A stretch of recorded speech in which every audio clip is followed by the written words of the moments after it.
पाण्याचं दुर्भिक्ष्य हे फार मोठ्या प्रमाणात आहे। अध्यक्ष महोदय,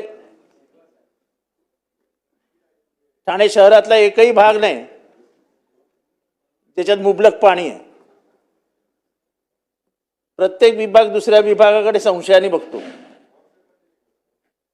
ते आमचे मित्र सुनील प्रभू म्हणाले ही गोष्ट एकदम खरी आहे की एका विभागाला खुश करायचं, दुसरा विभाग नाखुश, त्या विभागाला खुश करायचं, तिसरा विभाग नाखुश।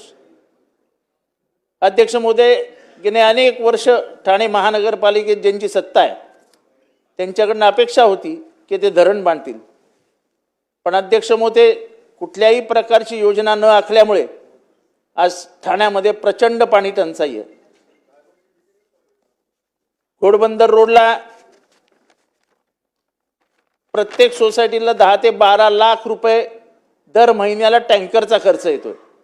हे पाण्याचं दुर्भिक्ष्य आहे, पाण्याच्या टँकर लॉबीमुळे होतंय का हे कळायला काही मार्ग नाही।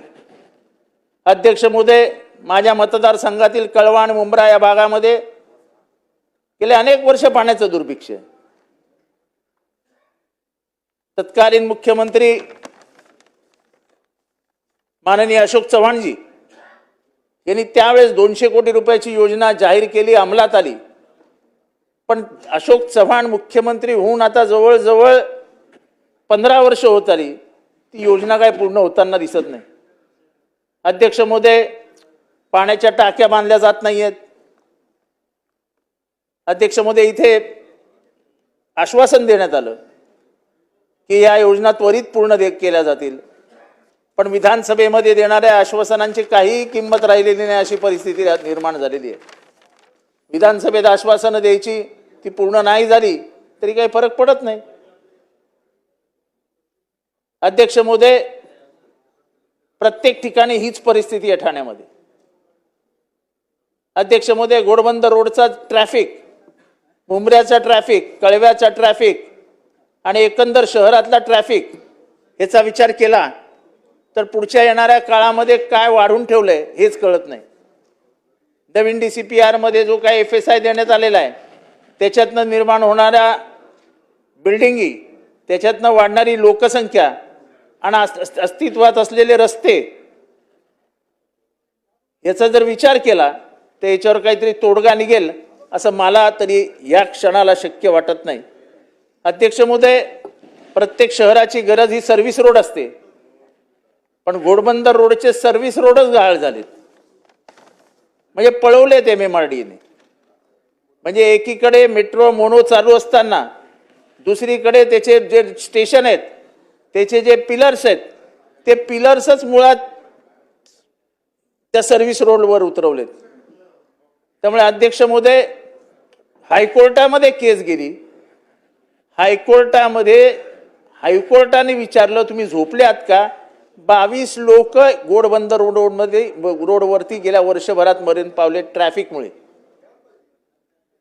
अध्यक्ष महोदय, असाच गंभीर प्रश्न मुंब्र्यामध्ये उभा राहिला आहे।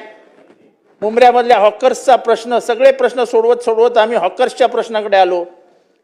हॉकर्सनी अर्धा रस्ता व्यापलाय। आमदार महोदय तक्रार करून करून करून कंटाळतात, कोणालाही लक्ष द्यायला वेळ नाही।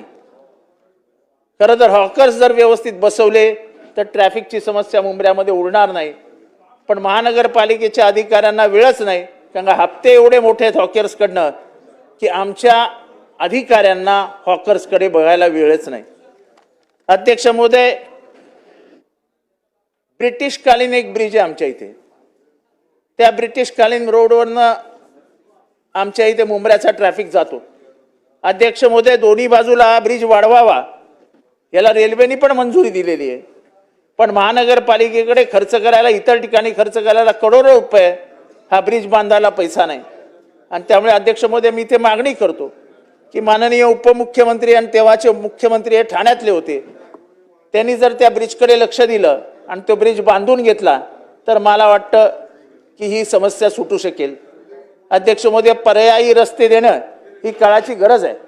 आज कळव्यामधला रस्ता, कळव्यामधला ट्रॅफिक साफ करत असताना कळव्यामध्ये अध्यक्ष महोदय पॅरेलल रोड देणं ही गरज असताना त्याकडे लक्ष दिलं जात नाहीये। जो ब्रिज आम्ही सागर साहेब मंत्री होते नगरविकास खात्याचे, तेव्हा त्यांचा कळव्याचा दौरा झाला होता आणि त्यांनी एका ब्रिजला मंजुरी दिली होती. माननीय देवेंद्रजी फडणवीसांनी पण त्याला मंजुरी दिली होती. दौरा झाला, त्याला मान्यता मिळाली, तो ब्रिज आहे तसा आहे. तो जर ब्रिज काढला, जो ब्रिज थेट कळव्यातनं पटणी नावाच्या एका एरियामध्ये उतरतो, तर कळव्यातला ट्रॅफिकच गायब होईल. पण अध्यक्ष महोदय, कोणालाही वेळ द्यायला वेळ नाही.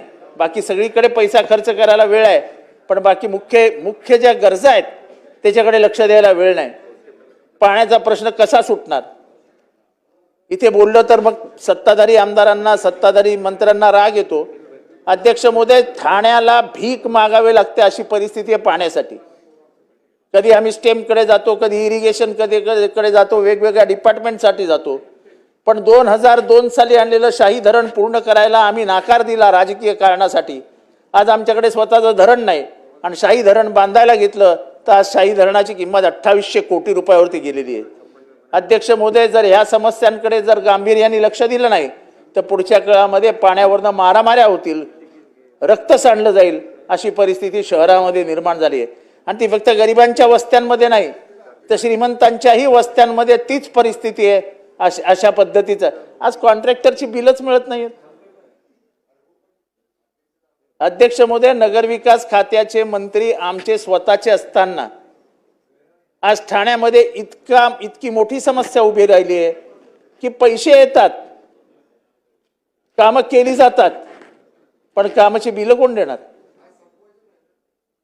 आणि त्यामुळे अध्यक्ष महोदय, ठाण्याच्या एकंदर परिस्थितीचा विचार केला असता आज मेंटल हॉस्पिटलमध्ये एक मागच्या 4 दिवसापूर्वी 5 दिवसापूर्वी जवळजवळ 200 झाडं कापण्यात आली. ती 200 झाडं कापत असताना त्यांना जाऊन विचारलं की अध्यक्ष, की तुमच्याकडे परवानगी आहे का? त्यांनी सांगितलं आमच्याकडे कुठल्याही प्रकारची परवानगी नाही. पण अध्यक्ष महोदय, 200 झाडं कापण्यात आली. अध्यक्ष महोदय, संपवतोय मी. अध्यक्ष महोदय, आमच्या इथे भोलानगर, शिवाजीनगर, मांडेकर. अध्यक्ष महोदय, शेवटचा मुद्दा आहे. अध्यक्ष महोदय, माझ्याकडे भोलानगर शिवाजीनगर नावाचा भाग आहे, त्याच्यावरनं उन्नत रेल्वे जाते. लवकर कन्क्लूड करा. एकच मुद्दा आहे. 3500 झोपड्या त्याच्यामध्ये अफेक्ट होणार आहेत. मला माननीय मुख्यमंत्री देवेंद्रजी फडणवीस यांनी शब्द दिला होता की आपण याच्यावरती तोडगा काढू.